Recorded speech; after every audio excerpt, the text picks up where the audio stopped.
Hello everyone and welcome back to another Victoria 3 challenge.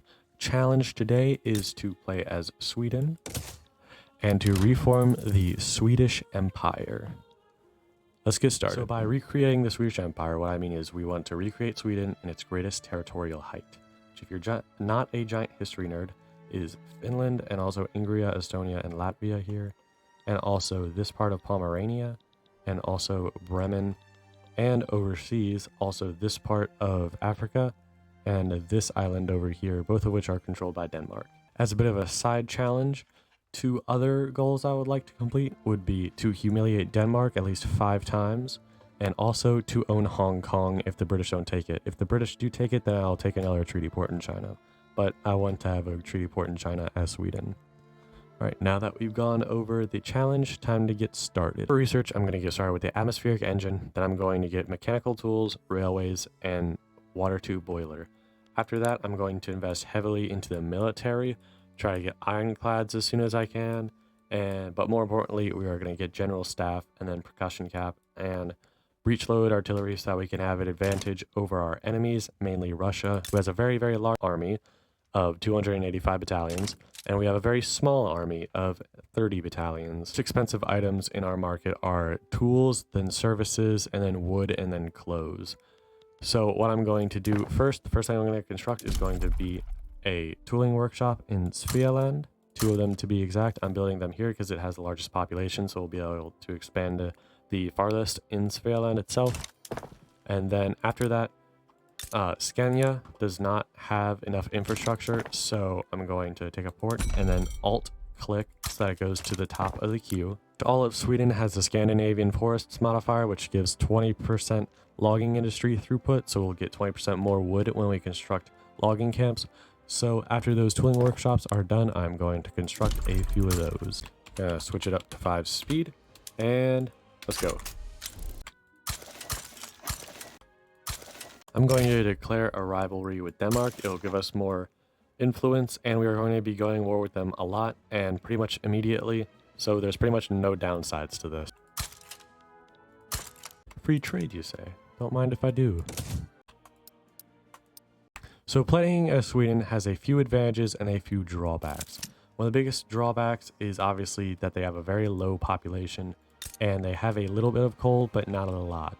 However, some of the advantages is that we start out with a pretty decent literacy rate, and we also start out with a balanced budget. To be fair, we only have 1 construction sector, so that might be why.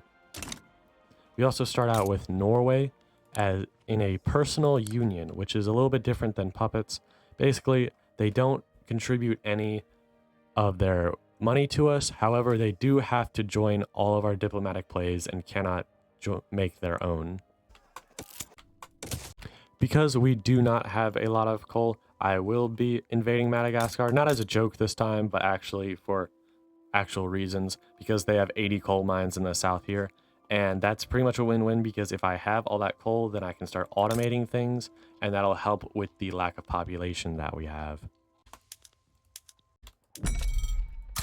While I'm waiting for the construction queue to empty out and for laws to pass, I would like to mention that we just hit 100 subscribers, and I think that's pretty cool.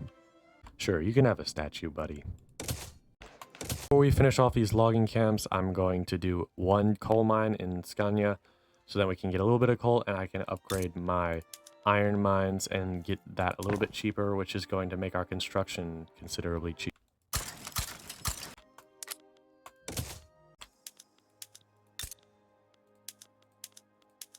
When the logs and coal are done, I'm going to get some steel going so I can upgrade my tooling workshops and have to build more so that I can then build other stuff, such as engines in Gotland, furniture, groceries, glass.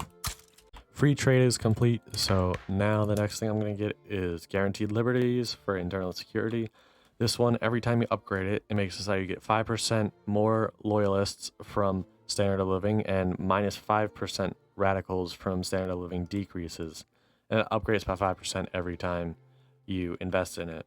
So that's pretty useful. It'll be kind of expensive in terms of bureaucracy, but I think we can take it. The king is dead, and this is the new guy. He's kind of popular. Let's give him a spot in the military. And of course, a new king means that there's a new person who is next in line, which means that we now have a 2-year-old which is dressed up as a 40-year-old. What a fun game. Guaranteed liberties is done. It's time to drop the citizenship law down to cultural exclusion. Currently, 4 interest groups are planning an insurrection out of the 7 that are currently active.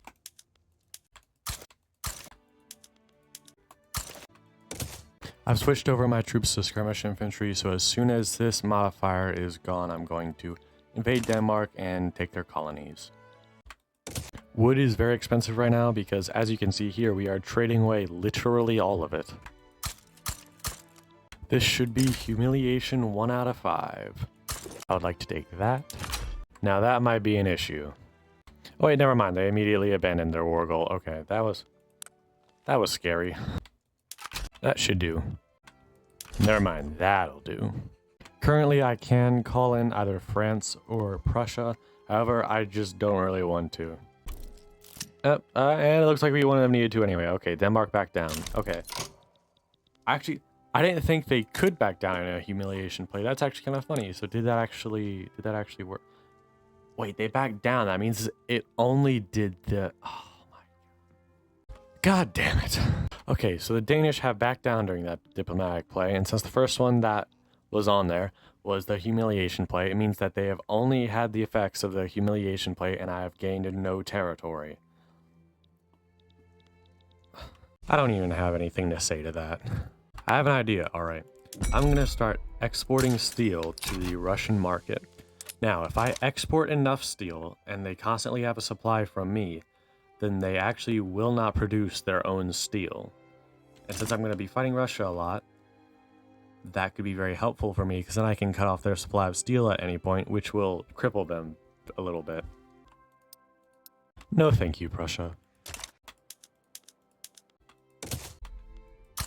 Okay, we're not too far into this, and I've already almost maxed out my coal mine, so I'm going to be invading Madagascar here pretty soon.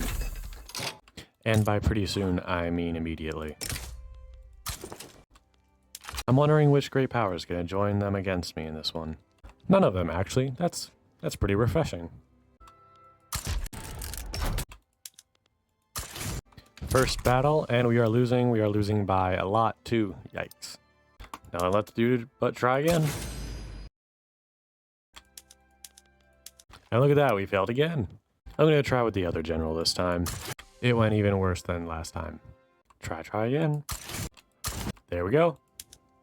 Alright, now we have Madagascar, not as a puppet, but actually there. And I do plan to actually turn it into a part of Sweden in itself and incorporate it.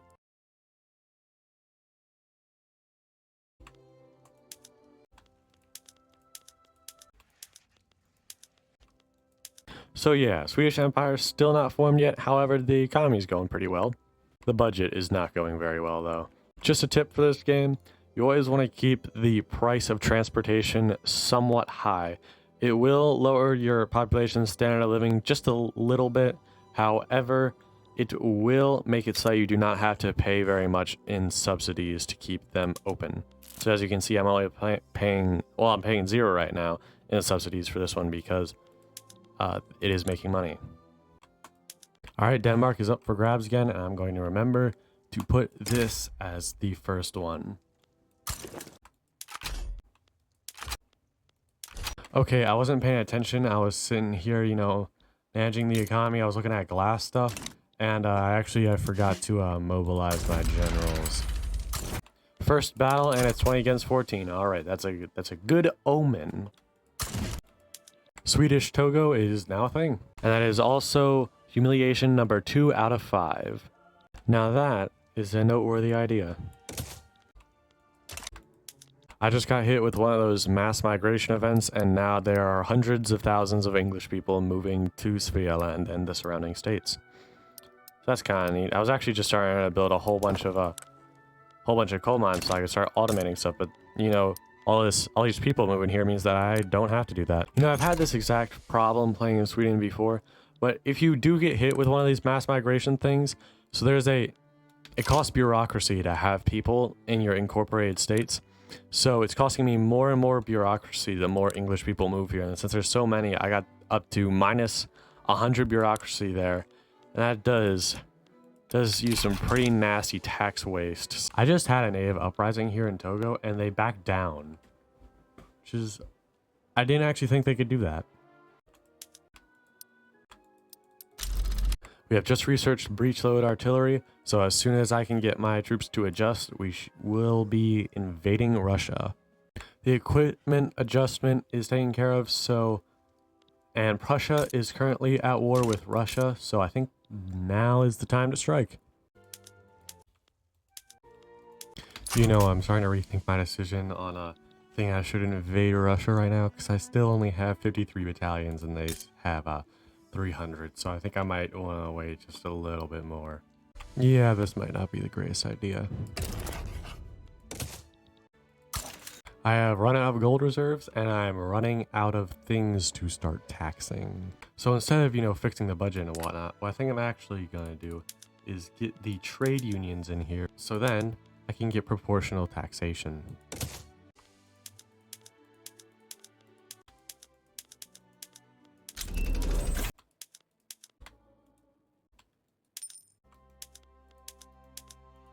We have proportional taxation now, so the budget has been fixed. However, we are running out of investment pools, so I'm going to tone down construction just a little bit. Just a little bit.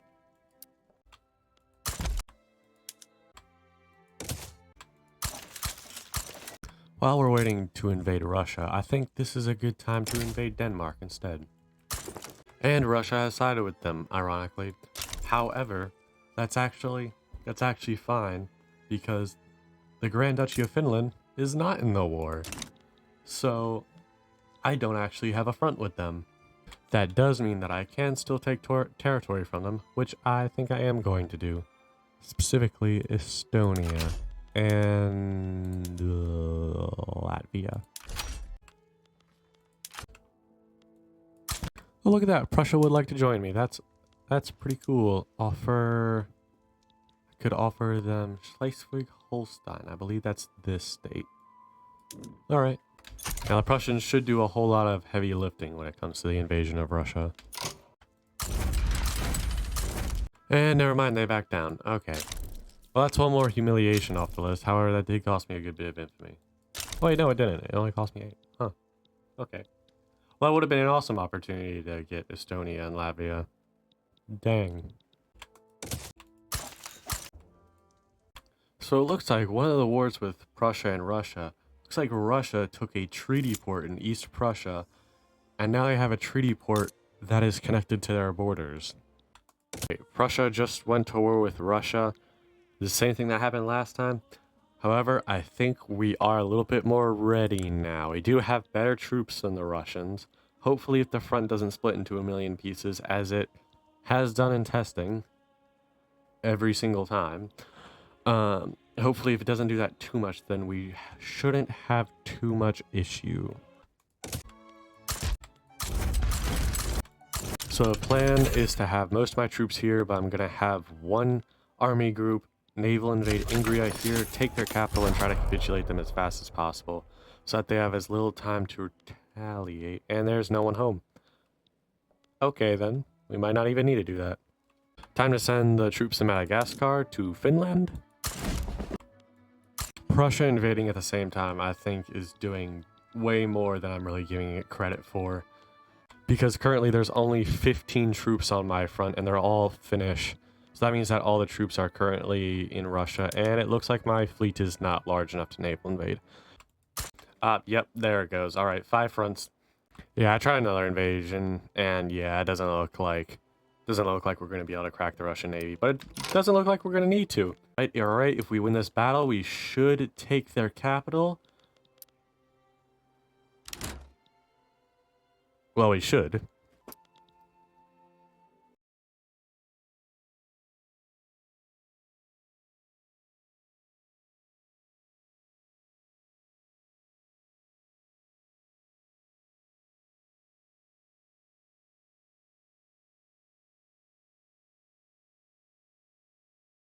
To be fair, Finland doesn't really have anything in it, resource-wise. I mean, they've got a lot of iron and a lot of wood, but that's kind of what I already have.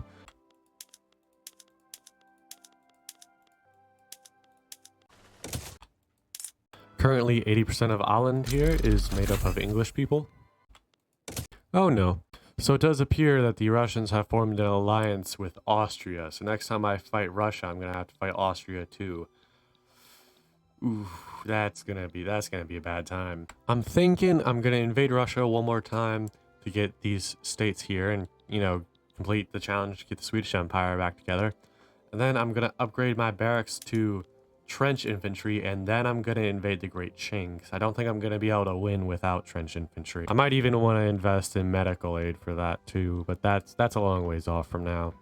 I'm thinking I'm gonna invade Macron and this part of Oman while I'm waiting for the truce to expire with Russia, because then I can get access to opium and I can use that to get field hospitals, which are going to help me a lot because I do not have a large population which can sustain a large army that is constantly getting its teeth kicked in.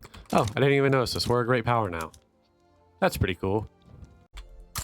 It looks like Denmark has joined the Russian market. What does that mean? Have they become yeah, the Danish have become a protectorate of Russia. So that means I cannot humiliate them further without going to war with Russia. Time for the ironclads. The GDP is just going off the charts right now, too.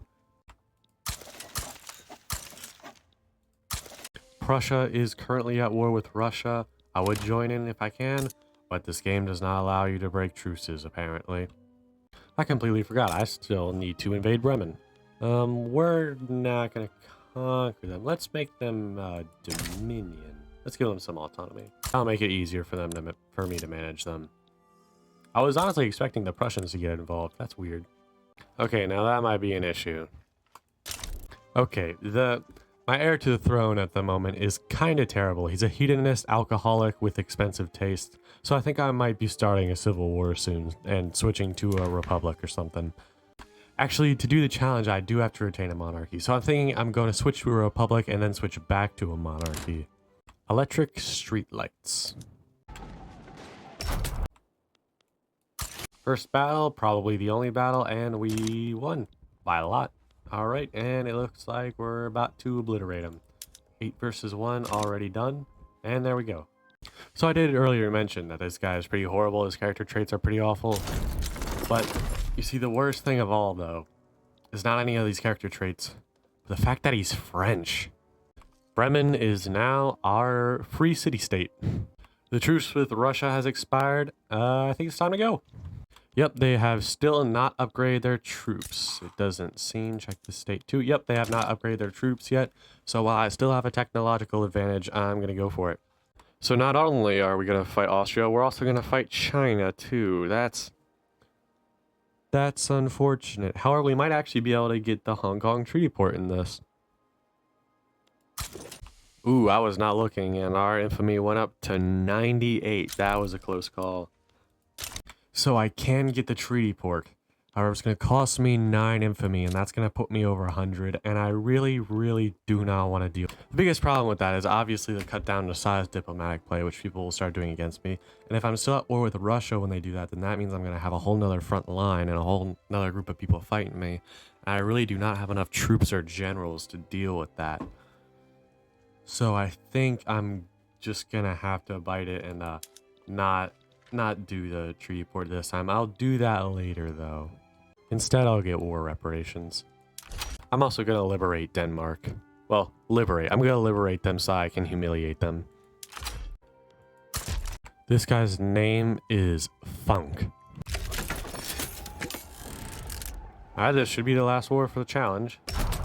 Other than the Hong Kong thing, but that's sort of a side quest. So this is the last part of the main thing. It does look like they are pushing in. I did not catch the first battle accidentally, but it looks like we're winning this one, so that's pretty cool. We do still have the technological superiority, and we do have a good bit on the number side, 92 battalions. That's pretty good. So this should be a breeze. Apparently, the Swedish culture is obsessed with meat and sugar.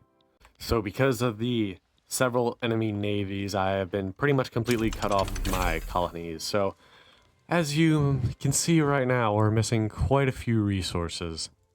Almost every single one of my buildings has a shortage. Jesus Christ. Oh, it looks like the enemy fleets are leaving. Oh, wait. Oh, yeah. All right. So I have access to my colonies again. That's great. We were having a bit of a economic implosion there. It's been a while. Both of us are at 0 war support, so it's been fairly inconclusive so far. I think I'm going to have to do some naval invasion shenanigans. Thankfully, since I do have ironclads, I do pretty much own the ocean. They can't really hit me out here.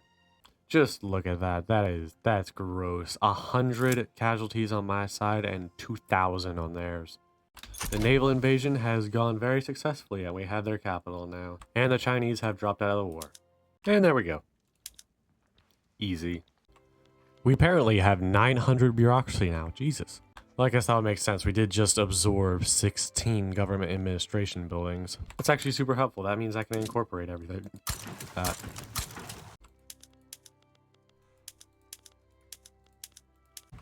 Well, that's the Swedish Empire reformed. We do not have the terrible king yet, so we might be able to get to finish humiliating Denmark and get the treaty port before he dies. If not, then I'm most definitely going to start 2 civil wars just so I can get rid of the new guy. Actually, there's currently a movement for presidential republic, which means I have a 74% success chance. Now that is very tempting. Yeah, I think I'm going to go for it now.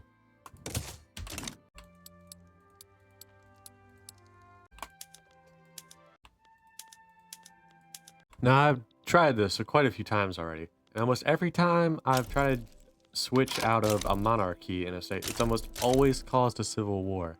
However, it doesn't look like that's happened quite yet. Might be because the landowners are now marginalized. That might be a good part of it. And a lot of these states don't have a whole lot of support. So that might be it. Never mind, I spoke too soon. There's a revolution. Alright, yep, and it's going to go over 100. Alright. Time to drop down a save game in case this all goes horribly. And there we go.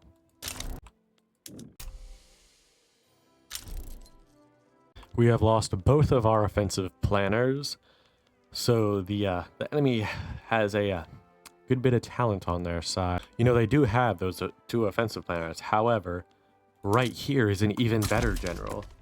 Oh look, it actually worked this time. At least the presidential republic succeeded. Our president is currently Mr. Funk from before. Oh, that's pretty cool. And yep, we are currently ruled by a junta. Okay, we have just started a civil war to get rid of the monarchy. Let's immediately restore it. I was using the king as a general, so it does look like I'm going to have to get another one. And these 2 are exact copies of each other. You know what? This guy's got facial hair and this guy doesn't, so I'm going to go for the guy with the mustache. It's a simple choice, really. Norway has broken free now. They're no longer in a personal union with us. However, they are still in the war with us, which is going to be very, very helpful. Now we cross our fingers, then pray to God that the British are going to send troops. They're not sending troops, but it does look like they're sending their navy and they're losing. Look at that mustache. Of course he's a romantic. He's a romantic jingoist. They really never stood a chance anyway. Okay, apparently there is going to be another revolution if we try to restore the monarchy, so we're gonna have to wait for a minute. Don't want to have 2 civil wars right in front of each other, especially when there's a 0% chance to actually enact the law that I'm trying to pass. And also, we're about to have a Russian succession movement. To be fair, the Swedish Empire did not include Norway. However, I do believe it did have this part here, so I think I am still going to have to take them back over. The standard of living has absolutely plummeted. We have almost no loyalists left. We have 5 million radicals in the country, and the budget is just plummeting, and I'm running out of gold reserves. There's going to be but another revolution if I do not enact landed voting. There's a 100% chance to do that, actually. The situation in Sweden is very volatile right now. The standard of living is plummeted. There's radicals everywhere. However, I can invade Norway now. Now that might be an issue. France has sided with Norway. You know, the French joined them, but it doesn't look like they've actually sent any troops to the front. Oh, never mind, they're sending 10. We've got 90 battalions on the front, and we brought 1 into the battle. Since we got landed voting, we no longer have the oligarchy, which means that we can no longer have our generals also be the president at the same time. So our previous admiral, which, you know, decided to leave when I was doing a naval invasion, became the new president, Mr. Gustav Karlberg, and he's pretty cool. He's got a very cool mustache. Denmark has been reduced to an insignificant power, so I actually cannot declare a rivalry with them and start humiliating them again. The people that would support a monarchy are the landowners and the Church of Sweden and the petite bourgeoisie. And all of them are close to or are marginalized, so it's going to be pretty much impossible for me to actually switch back to a monarchy at the moment. I actually completely forgot about this, but I still need to get Pomerania. Uh-oh. I can currently bring the landowners into the government, however, it's going to put my legitimacy down all the way, and it'll make it so I cannot pass the law anyway. It's been about 2 days since that last clip. I took a break, and I'm a lot more refreshed now, and I'm ready to party. The plan at the moment is to improve relations with Austria and France, since they like to go to war with Prussia a lot.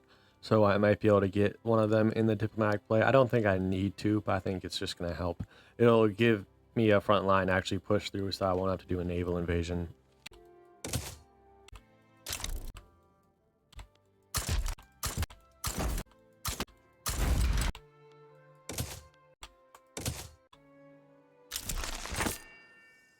I never said yes to this.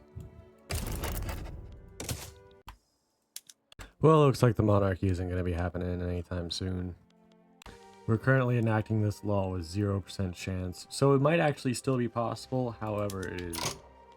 So we might get random events that will increase this chance, but it is very unlikely. And I just said no to this, why is it... No, stop. It keeps dragging me into wars with Great Britain. Like one of these, for instance.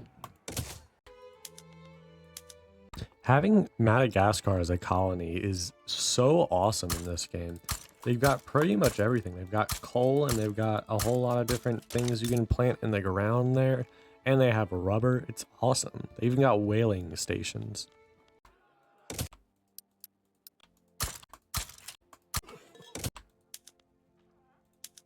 I've switched all my infantry over to siege artillery, which is going to give us a whole lot more offense. So as soon as these battalions have adjusted, then I will go to war with Prussia and finish this challenge. Obviously, I'm going to go to war with the Great Qing first and take Hong Kong, the rightful Swedish colony. Of course, I'll do that first.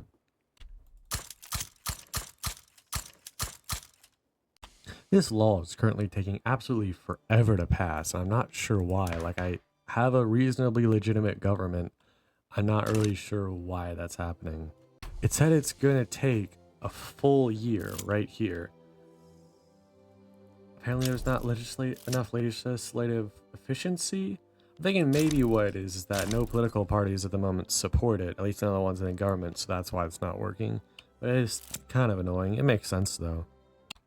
And there we go. Alright, the barracks have adjusted.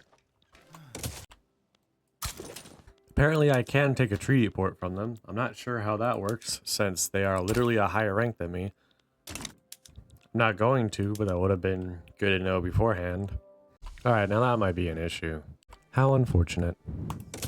I don't know if I've shown this yet, but this is our president. He's got a really big mustache.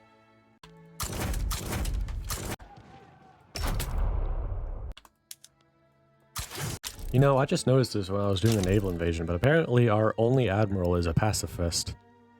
First battle, it's 27 versus 25. We have a minus 25% difficult landing penalty, but we have an offensive planner, so it evens out. And it looks like we are winning. Defense in depth just researched as well, and we are using trench infantry, so once we take some territory, I think it's going to be pretty impossible for them to dislodge us. Bad luck, Prussia. We're trading almost 10 to 1 right now. I didn't even actually check, but this barrack here in Brandenburg is using a line infantry, so they've actually regressed, and for some reason they're using field hospitals, despite the fact that they do not have a reliable source of opium. So it looks like their military is a little bit of a hodgepodge at the moment. But, you know, good for me. Uh-oh, it looks like the Prussians are having a Polish uprising in the middle of their war with me. This is fun. Oh, and we have a monarchy now. All right, that's great. I was really having some trouble with that one. Mr. Johann von Holstein-Gottorp. I probably pronounced all of that wrong. You know, he does have a pretty cool beard. I'll give him that.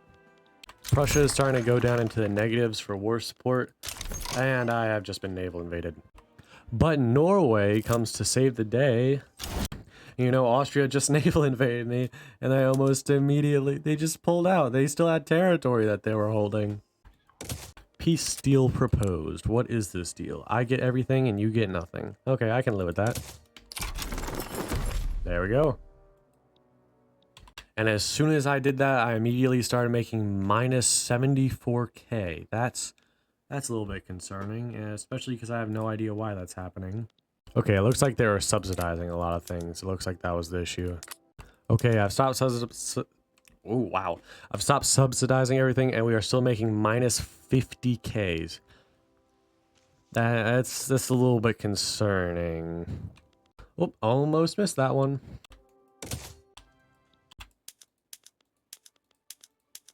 I'm starting to think what happened is I was getting war reparations from Russia still, and it just now ended. So what I think might be happening, but that's just a guess since I can't really, I just had a restart, and yeah, there's no history here for diplomatic pacts, so I can't actually see if that was what took a dip. Okay, it looks like whatever had happened, it looks like it's worked itself out now, apparently. It looks like it was goods for military buildings. So as far as I understand, this is the Swedish Empire reformed. We have completed the main challenge. We are unfortunately unable to humiliate Denmark 2 more times. I believe we got 3 in there. We're not going to be able to do that little side mission. However, we can still get the Great Qing, the Hong Kong Treaty Port, which I will be planning to do immediately as soon as I figure out what day it is. Shozu, I think is how that would be said. Oh, it looks like we're gonna have to fight the Russians again. Well, it is what it is. You know, just because of the inconvenience of this, I think I'm gonna liberate Lithuania, so then they are completely cut off from the Baltic Sea.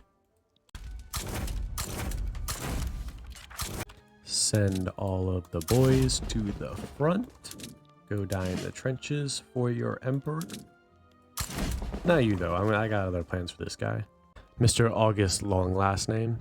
You know, this was not, in fact, the plan that I had for that other general, but, you know, I think he's got to go take care of that real quick. First battle, and we are completely obliterating them, it looks like. They're still using line infantry and mobile artillery. They're not even using first aid, it looks like. Oh yeah, they're using the first level of first aid. The naval invasion of China seems to have gone off pretty well. There we go. Now I don't believe we actually have to actually conquer any more territory here. I think we just gotta hold this, and since we do have machine guns and trenches, and they don't, I think we're gonna do just fine. We are completely outnumbered at the moment, but we do keep winning over and over because we have such a high technological advantage. And Norway's having a bad time. There's also this giant gap in the front line, but I can't do anything about it because I don't have enough generals. Oh, look at that. Oh, well, I do now. Alright, we took Lithuania from Russia, so now they just happen to have a little treaty port here, but other than that, they're completely cut off from the Baltic Sea. That's kind of cool. They just keep throwing peasants at my trenches, and they just keep getting destroyed. They just won't learn. My God. And there we go. We now have Hong Kong, state in Sweden. Well, I'd say that was a pretty successful campaign. We have successfully reformed the Swedish Empire and taken a few extra things as well, such as Norway, Madagascar. We have retaken back Togoland, and we also own Hong Kong. So I'd say that is a pretty successful run. Well, that's the video. If you wish the Swedish colonial empire was a thing as much as I do, then please like the video and consider subscribing. Also, if you have any other Victoria 3 challenges you want me to do, please let me know in the comment. That's it. Bye. You know, I honestly don't really like this shade of red very much. I find it very, very displeasing to the eye. Yeah, that looks better.